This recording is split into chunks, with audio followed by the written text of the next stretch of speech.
Great to have you watching CNN Student News today. I'm Carl Azus at the CNN Center. First up, last night was round 3 of 3.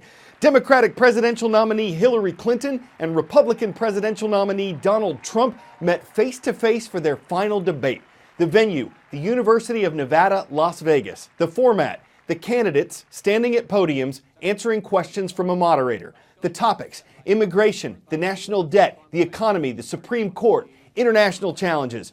But just like the other debates, there was room left for other subjects.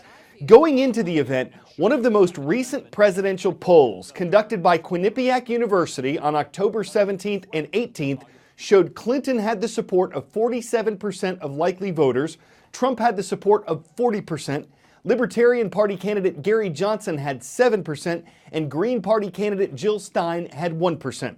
I feel strongly that the Supreme Court needs to stand on the side of the American people, not on the side of the powerful, corporations, and the wealthy. For me, that means that we need a Supreme Court that will stand up on behalf of women's rights, on behalf of the rights of the LGBT community. The justices that I am going to appoint, and I've named 20 of them, the justices that I'm going to appoint will be pro-life. They will have a conservative bent. They will be protecting the Second Amendment. They are great scholars in all cases, and they're people of tremendous respect. They will interpret the Constitution the way the founders wanted it interpreted. When the middle class thrives, America thrives. And so my plan is based on growing the economy, giving middle class families many more opportunities. I want us to have the biggest jobs program since World War II, jobs in infrastructure and advanced manufacturing. I think we can compete with high-wage countries, and I believe we should. New jobs and clean energy, not only to fight climate change, which is a serious problem, but to create new opportunities and new businesses. I want us to do more to help small business. That's where 2/3 of the new jobs are going to come from.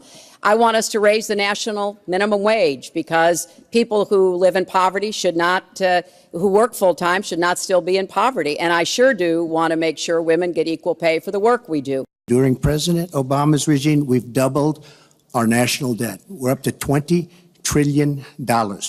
So my plan, we're going to renegotiate trade deals. We're going to have a lot of free trade. We're going to have free trade, more free trade than we have right now.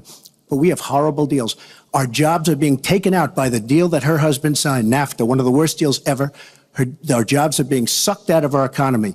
I am going to renegotiate NAFTA. And if I can't make a great deal, then we're going to terminate NAFTA and we're going to create new deals. We are going to cut taxes massively. We're going to cut business taxes massively. They're going to start hiring people. We're going to bring the $2.5 trillion that's offshore back into the country. We are going to start the engine rolling again because right now our country is dying at 1% GDP. She wants to give amnesty, which is a disaster and very unfair to all of the people that are waiting online for many, many years. We need strong borders. In the audience tonight, we have 4 mothers of, these are unbelievable people that I've gotten to know over a period of years whose children have been killed, brutally killed by people that came into the country illegally. You have thousands of mothers and fathers and relatives all over the country. They're coming in illegally. Drugs are pouring in through the border. We have no country if we have no border. I voted for border security, and there are some limited places where that was appropriate. There also is necessarily going to be new technology and how best to deploy that. But it is clear when you look at what Donald has been proposing, he started his campaign bashing immigrants, calling Mexican immigrants rapists and criminals and drug dealers, that he has a very different view about what we should do to deal with immigrants. Now, what I am also arguing is that bringing undocumented immigrants out from the shadows, putting them into the formal economy will be good because then employers can't exploit them and undercut Americans' wages. Okay, next story. All this week we've covered America's heroin epidemic, a recent and major increase in abuse of and overdoses from the drug. Part of the problem is with something called fentanyl, a synthetic and very powerful painkiller, sometimes prescribed for people in severe pain, sometimes trafficked and taken illegally. The U.S. is trying to get other countries to help decrease global trade in the chemicals used to make illegal fentanyl. Our last report in this series visits a forensics lab to show you how fentanyl is detected and why it's so dangerous. On the streets of New Hampshire, police are at war, targeting drug dealers and foreign cartels supplying heroin. When contraband is seized, it's tested at the state forensic lab as evidence to prosecute suspects. We are the only forensic lab here in New Hampshire that analyzes evidence for drug content. We're kind of at the forefront of this heroin fentanyl epidemic. I've been working at the lab for over 10 years. I've been working in this section for 8. Over that time, how have you seen heroin cases grow? We've definitely seen an increase in heroin cases. Probably 50% of the cases I get on a daily basis have either heroin or fentanyl. So we're going to select this spoon that has the larger amount of tan residue, and we're going to scrape that material off, weigh it, and then do analysis to try to determine if it's heroin. We typically see what we call corner bags or tied baggies. It's like the corner. The twists. Yeah, and then the other half sort of what we see are what we call fingers. They're wax paper bags that have been filled with powder and then compressed. The rise of heroin is based on supply and demand. To promote business, traffickers are creating a more powerful high. They're mixing heroin with an illegal and much more lethal version of the painkiller fentanyl. Fentanyl is a synthetic opioid. It's 50 to 100 times more potent than heroin. This amount would kill you if you took heroin. That's right. And this, you can barely even see it, but this scant amount, this would be a fatal dose of fentanyl. If we're talking 2 pure samples, yes. When I started in this section 8 years ago, our backlog was somewhere under 1,000 cases. We now have over 3,400 cases backlogged. So we're taking in more than we can actually do in the course of a month.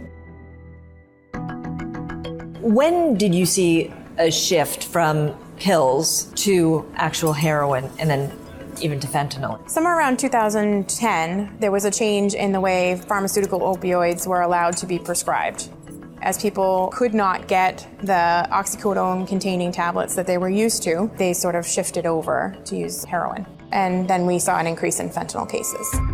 Fentanyl is easy, quick, and less expensive to manufacture. A basic chemist could do it. With fentanyl, even if you touch it, if it gets in your skin, it can be fatal? Yes. Are you ever worried? I'm always worried. I'm always cautious. If you're a user, could you easily take fentanyl thinking it was heroin? Absolutely. The powders are so similar in consistency and color that with the naked eye, you can't tell them apart. This pattern that I'm seeing is very weakly positive for a fentanyl class compound. Do you know people who've been directly affected by heroin? I do. I think everyone does. I used to think that it would just be the urban areas, as urban as you can get in New Hampshire, but it's not. It's everywhere. By doing what you're doing, do you feel you're trying to push back that flow of drugs on some levels? Absolutely. I mean, that's why we work in public service. We get, that satisfaction of helping to sort of stem the tide, hopefully push back a little bit and help our communities in that way. Want to thank the thousands of you who've already signed up for our new daily email. It's totally free, it gives you a heads up on what we're covering, and it replaces our previous service that many of you signed up for years ago. Only way to get the new email is to go to cnnstudentnews.com, scroll down and click the banner that says sign up for the daily email. Well, it's a heated election. There are smear campaigns going on, howling protests, money's at stake, and no one knows who will become president of the Alaska Zoo. 3 animals are on the ballot: the incumbent, Apun the polar bear, the challengers, George the magpie, and Denali the wolf. The polls show that a leadership change is likely, but whoever wins, the money raised from the race goes right back to the animals. So will the wolf become leader of the pack, or is this race for the birds? They'll have to stay anchored on message when they're Alaska'd the tough questions. They can't fleece the voters or leave the nest unprotected. One thing's for sure, the outcome's going to be wild, y'all. For CNN Student News, I'm Carl Azuz.